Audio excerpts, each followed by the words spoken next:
Welcome to Health, Wellbeing and Lifestyle, where experts in the field inform, educate and inspire the community to be healthier, more balanced and live the lifestyle they love. Our first guest today, Anthony Kilner, is a psychic medium and author, and the topic we'll be discussing is how dreams help us in everyday life. Welcome, Anthony. Thanks for having me, Megan. So, Anthony, what is a dream and why is it important? Everybody dreams. Animals dream. People have been dreaming for centuries. And a dream is a message that comes down from your soul collective.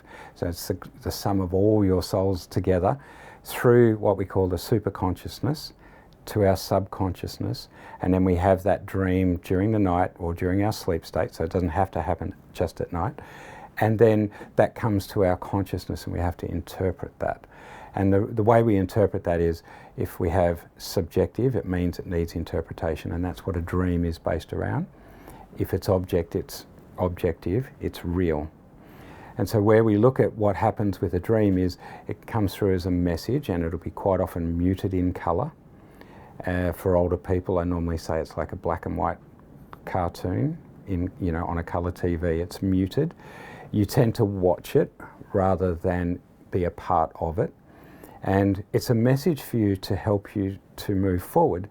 So why it helps you in everyday life is being able to interpret that message. And people like Sigmund Freud and Jung all specialised in trying to work out what these interpretations were and are and how they can then help the person.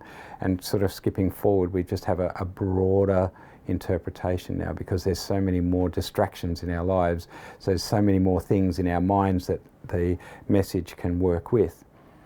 So how it helps us in our everyday life is it gives us an understanding of what's happening around us.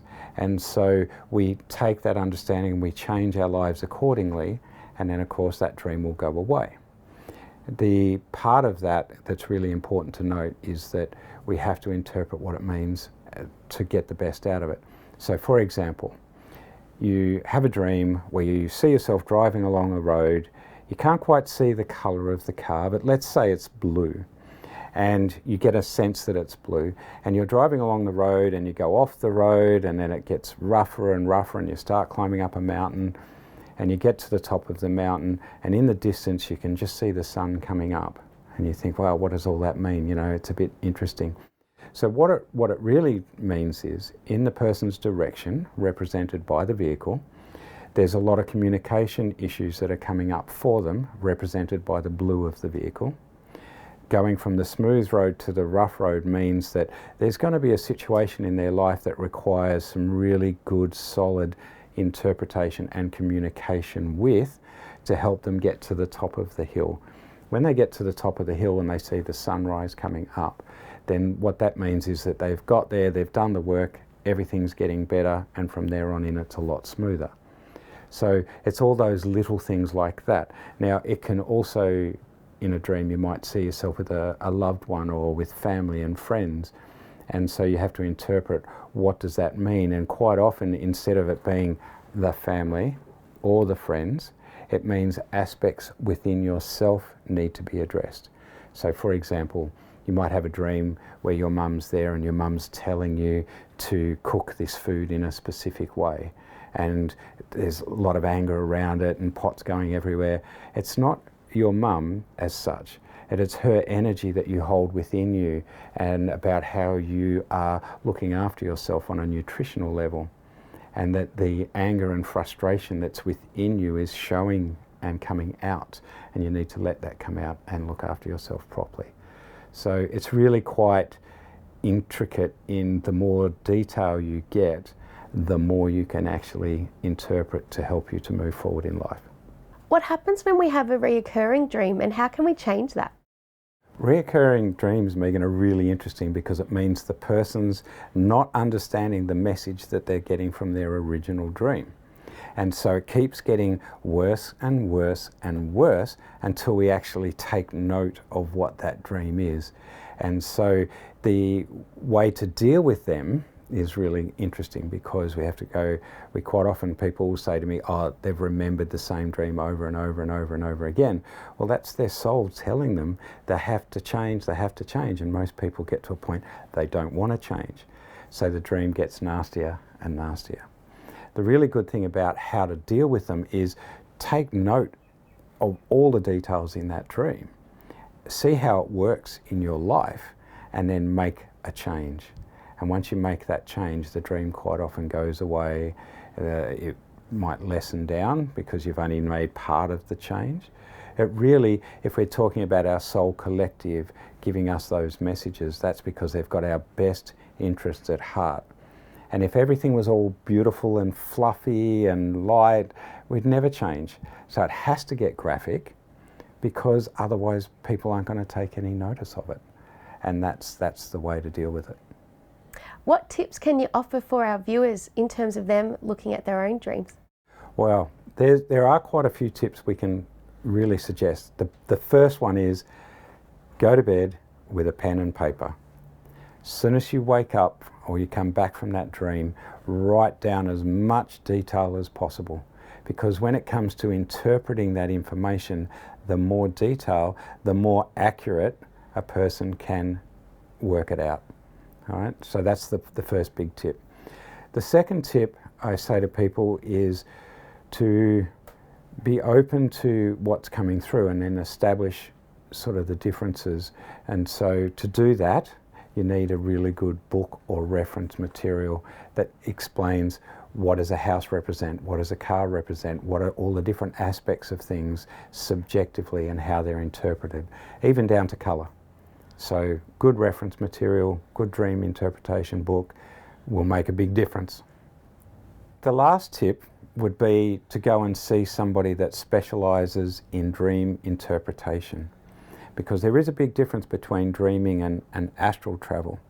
And so a good interpretation will tell you, oh, that was that, this is the dream, this is how to get yourself back on to track with the right information. And that's probably the most important thing. If you can't work it out yourself, go and see someone that can help you. That will help you get your life back on track. Thanks, Anthony. That's such great information. If you'd like to know more about Anthony Kilner and how dreams help us in our everyday lives, please go to his webpage on our website, healthwellbeingandlifestyle.com.au. And after the break, we have another interesting guest with another interesting topic. Stay tuned. After the break, naturopath, lecturer and author Michèle Wolff will be talking about, are bloating and irritable bowel syndrome curable?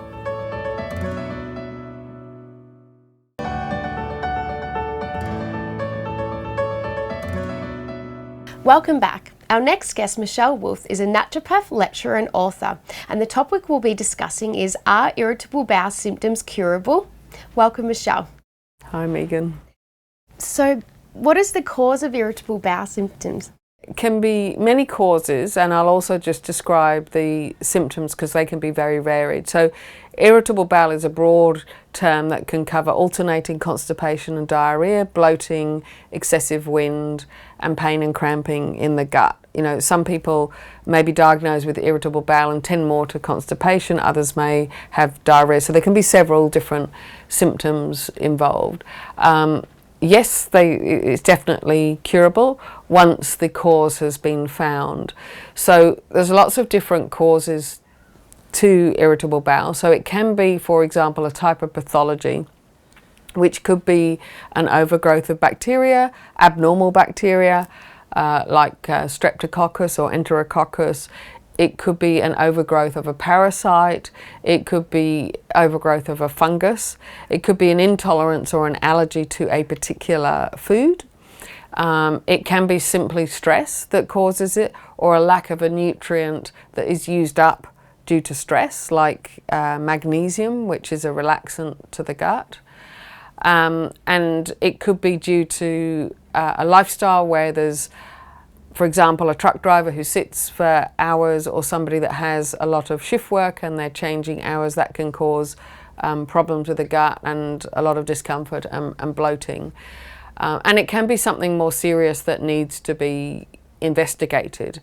You know, like people can have bloating when they've got ovarian cancer. That's an extreme example, but these things are not to be overlooked. So I would normally ask a lot of questions to define what I think that the cause is. And there can also be a problem with the upper digestion. So if somebody's not producing enough digestive enzymes or bile from their gallbladder or hydrochloric acid, or they've got small intestine bacterial overgrowth, which is higher up, then that can lead to irritable bowel symptoms as well.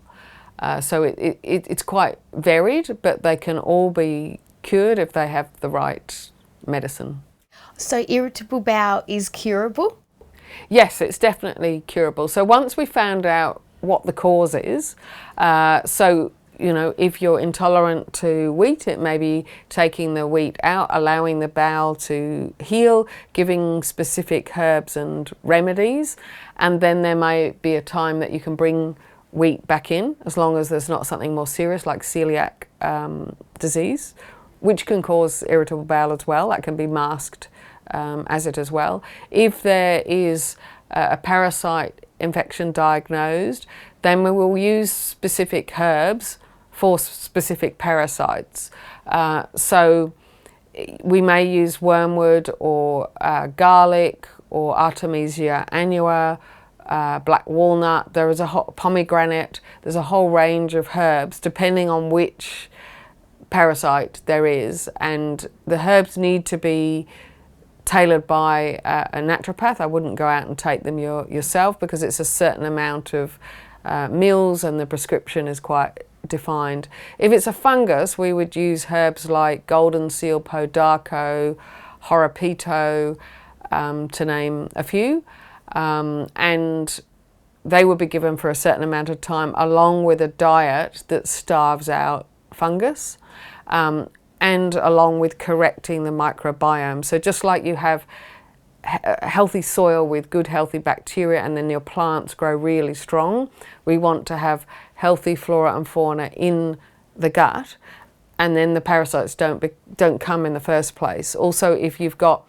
really healthy hydrochloric acid in your stomach, that's one of your first lines of defenses. So if somebody has a lettuce leaf with a parasite egg on it and they chew that, and you've got good amounts of hydrochloric acid, that will kill it off in the stomach. If they don't, then it passes into the bowel and then can hatch into a parasite. So it's having all the defenses in place. Also, the intestine is 70 to 80% of our immune system. So we want that to be really healthy so that the immune system also fights off things like fungus and bacteria and parasites. So it's all curable through lifestyle and through managing stress, through certain herbal medicine and certain nutrients. And guidance with lifestyle practices from somebody like myself. And if I think it's something more complicated, I'll refer to a doctor. That's such good information, thank you. So do you have any extra tips for our viewers? Yes. So if you're having something bitter or sour with most of your meals, you'll be helping to stimulate your good digestive juices, which is preventative for a start. Eat calmly, eat sitting down, avoid eating when you're stressed, because that can lead to more bloating and more irritable bowel. And it doesn't hurt to miss a meal or two if you're really stressed. Just wait till you're really calm. Obviously, if you're ongoingly not nourishing yourself, there's a problem. But a few hours or a few days is no problem. Having the spices which I have mentioned before, like fennel, ginger, cardamom, peppermint as digestive spices to strengthen the gut really helps.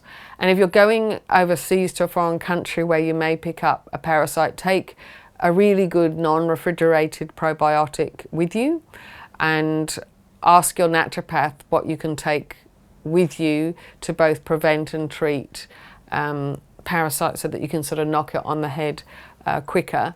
And then if you're living a healthy, balanced lifestyle with good food, lots of rest, good fluid, healthy relationships, then your own system will be in balance to ward these things off. Sometimes it's when we get out of balance that we get more prone to things like irritable bowel. That's such valuable information, Michèle. If you'd like to know more about Michèle Wolff and irritable bowel symptoms, please go to Michèle's webpage on our website, healthwellbeingandlifestyle.com.au. And after the break, we have another interesting guest with another interesting topic. Stay tuned. After the break, animal communicator and therapist Caroline Pope is talking about digital technology and animal therapy.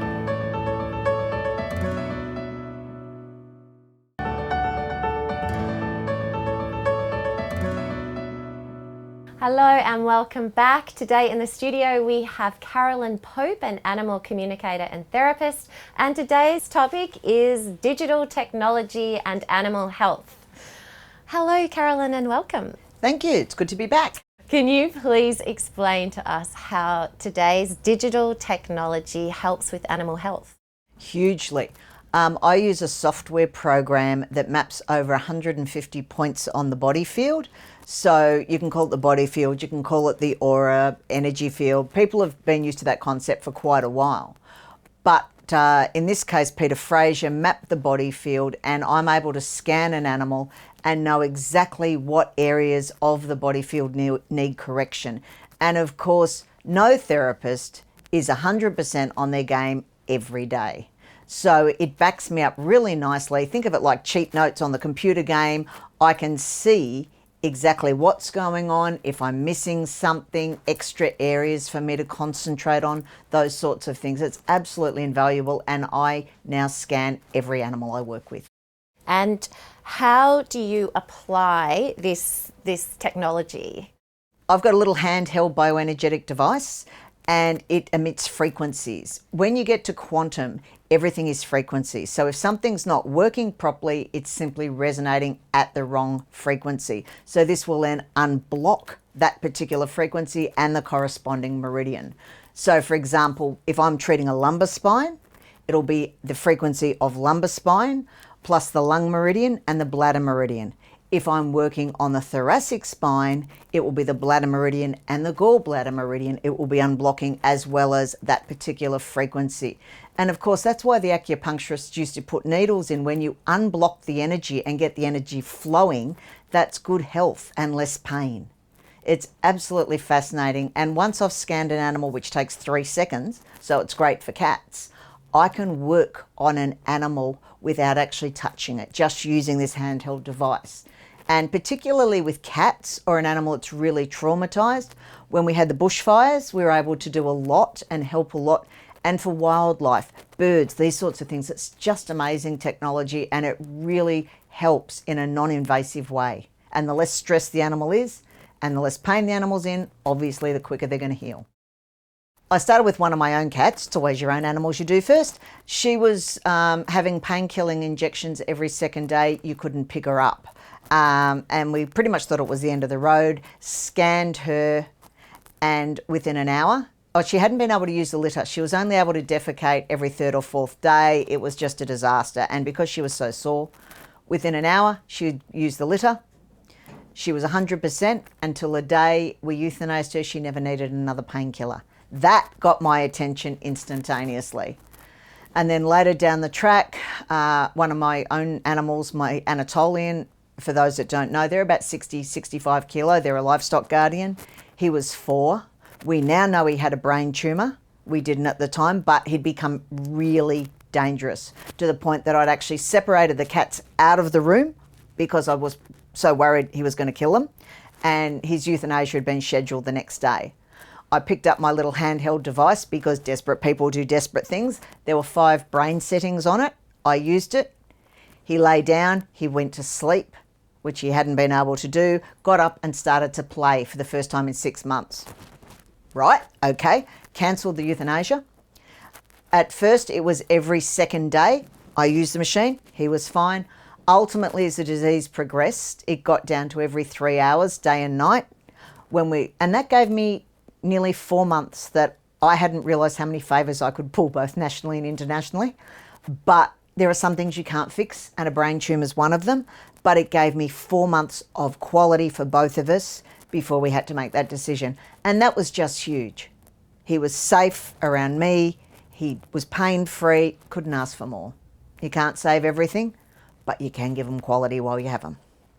And does it cover all sorts of ailments? Absolutely. It maps the brain, with people, the German new medicine of the brain, the emotions, it does the meridians, how much energy the body is or isn't pulling in. It maps the immune system. It's fascinating stuff. And what advice can you give our animal lovers out there in terms of the health of their animals? When you see something or you think they're not quite right, that's when you want to treat something. You don't want to wait.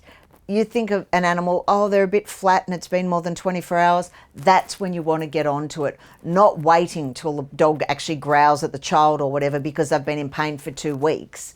Or if they miss more than one meal. Again, why? Being proactive rather than reactive makes a huge, huge difference in the quality and also how quickly. The quicker you pick up something, the quicker the animal's going to heal. Same with us. So getting on top of it early rather than dragging it out, oh, but I can't get there for 3 weeks or whatever, makes such a difference to the quality of the animal's life.